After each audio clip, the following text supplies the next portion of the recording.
Los amantes del deporte y la actividad física en general siempre han dicho y dicen que el deporte es apolítico, que se debe dejar fuera de las ideologías partidistas. Sin embargo, eso siempre ha sido una utopía. Porque sin estos componentes, el deporte moderno no existiría como lo entendemos y lo vemos hoy. La política y la ideología de cada movimiento social ha intervenido para la existencia del deporte actual. Con esto no estoy hablando solo de las protestas que alguno que otro atleta o atletas han realizado durante un encuentro internacional hacia una causa u otra, sino de la raíz del deporte, y más del deporte olímpico y los organismos que la conforman. El deporte actual siempre ha sido un arma social y político-ideológica. Prueba de esto es lo ocurrido recientemente con Rusia y su expulsión de todos los eventos olímpicos y de sus atletas que han sido expulsados o suspendidos de las Federaciones Unidas o relacionadas al Comité Olímpico Internacional, COI. Sin embargo, esto no es nuevo. Ya había ocurrido a principios del siglo pasado y toda esta situación ha causado que regrese la Espartaquiada. Sí, que regrese. Por eso hoy hablemos de la Espartaquiada y cómo fue rival de los Juegos Olímpicos que hoy conocemos. En su tiempo, a diferencia de los Juegos Olímpicos de los países que se consideraban capitalistas burgueses, la Espartaquiada tenía el objetivo de promover la cultura como medio para mejorar la salud del proletariado y la educación de la clase de las masas trabajadoras. Y este existía porque el deporte en aquel entonces ya se usaba contra un país por cuestiones políticas, y vamos a ver a continuación cómo fue que se implementó. El primer caso de un boicot olímpico deliberadamente organizado por iniciativa del Comité Olímpico Internacional ocurrió en las vísperas de los 7º Juegos Olímpicos que se iban a festejar en Amberes en 1920. Por razones políticas, como castigo por el estallido de la Primera Guerra Mundial, los atletas de Alemania y sus países aliados no fueron invitados a los Juegos Olímpicos. Además, los organizadores de los Juegos ignoraron deliberadamente la presencia de Rusia, y a los atletas soviéticos no se les permitió participar en los Juegos de 1920.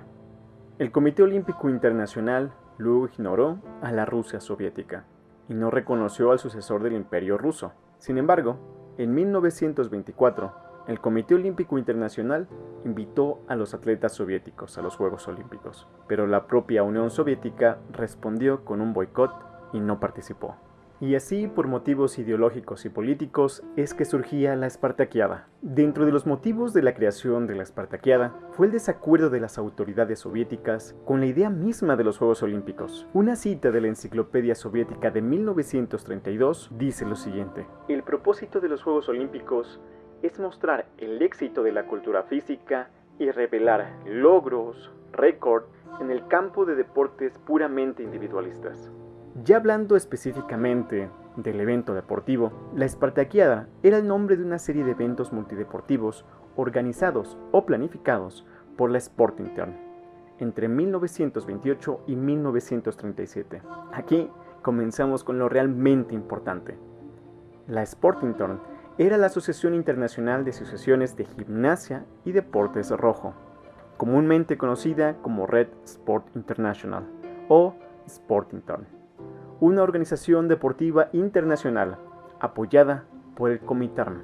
El Comintern era la internacional surgida después de la Revolución Rusa, cuando el movimiento social capitalista internacional se dividió en dos campos antagónicos, los socialistas y los comunistas. Si hiciéramos una comparativa con lo que era el deporte olímpico, con lo que conocemos hoy en día, la Red Sport International estaría al mismo nivel del Comité Olímpico Internacional.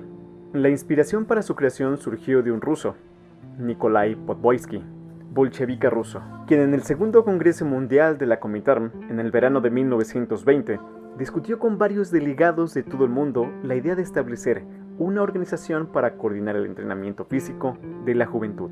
Podboisky, un especialista militar a cargo de la organización del entrenamiento militar de la Rusia soviética, creía que el entrenamiento físico y sistemático era beneficioso para las necesidades del Ejército Rojo, y de esta manera tener jóvenes sanos y en forma en sus filas. Esta organización fue vista como un contrapeso ideológico a los Juegos Olímpicos que se consideraban burgueses. También era rival de la Asociación Internacional de Deporte y Cultura Física de los socialistas. A pesar de que la idea de la Red Sport International había surgido de la idea de un ruso, desde su inicio mantuvo un fuerte sabor alemán, porque a diferencia de Rusia, que se encontraba apenas recuperándose de la Primera Guerra Mundial, Alemania tenía un movimiento deportivo de trabajadores bien desarrollado en ese momento. Pero poco a poco, Rusia comienza a tener más impacto. En Moscú, en julio de 1923, la Internacional Comunista de la Juventud emitió una recomendación general en apoyo a la Red Sport International. Las organizaciones deportivas nacionales afiliadas a él lo verían como un útil instrumento de la clase proletaria. Con el tiempo, muchas organizaciones deportivas de trabajadores se unieron a la Sportintern. La Red Sport International era una organización grande y en crecimiento en este intervalo de tiempo, con unos 2 millones de afiliados a la Unión Soviética, a los que se unieron otras secciones en Alemania, Checoslovaquia, Francia, Noruega, Italia, Finlandia, Suiza, Estados Unidos, Estonia, Bulgaria y Uruguay. Y a medida que crecía el tamaño de la organización, también lo hacía la presión para llevar el carácter ideológico de la organización bajo un control más estricto y centralizado del Partido Comunista. Nikolai Poitoevsky fue él mismo una voz para tal inserción de la hegemonía ideológica, declarando en un extenso discurso lo siguiente: convertir el deporte y la gimnasia en un arma de lucha revolucionaria de clases, concentrar la atención de obreros y campesinos en el deporte y la gimnasia como uno de los mejores instrumentos, métodos y armas para su organización y lucha de clases. Gracias a esto, poco a poco fue perdiendo fuerza la Red Sport International. El último Congreso Internacional se celebró en 1928 y no estuvo marcado por un debate serio sobre las cuestiones deportivas contemporáneas. En cambio, la reunión de ese año consistió en un intento mecánico de aplicar el lema ultra radical del tercer periodo de la Comintern, de clase contra clase, y su teoría del socialfascismo al deporte mundial, dividiendo el pensamiento en su interior. La Espartaquiada surgió de estos organismos y su interacción política y social. Y a pesar de ser un organismo antagónico a los Juegos Olímpicos, no se oponía a los objetivos más nobles del Comité Olímpico Internacional. Pero sí tenía sus reservas fundamentales sobre los Juegos Olímpicos modernos que fueron la inspiración del barón Pierre de Coubertin, quien fuera un noble francés. En primer lugar, los Juegos Olímpicos del Comité Olímpico Internacional hacían hincapié en la competencia entre naciones, considerada por los radicales como una manifestación del bolchevismo nacional. En lugar de acentuar la rivalidad nacional y el sentimiento patriótico, para la Internacional Socialista e Internacional Comunista, la competencia internacional debería centrarse en el esfuerzo atlético real en un entorno diseñado para construir la ética del internacionalismo. Los Juegos Olímpicos del Comité Olímpico Internacional también se basaron en estándares de entrada rígidos, mientras que los festivales internacionales del movimiento atlético obrero intentaron en cambio construir una participación masiva a través de actividades artísticas y culturales, además de presentaciones políticas unificadoras. Otro detalle era que los atletas que predominaban en los Juegos Olímpicos del Comité Olímpico Internacional eran objetables para los radicales de la base de la clase social, pues eran dominados por los hijos privilegiados de la aristocracia rural y la burguesía.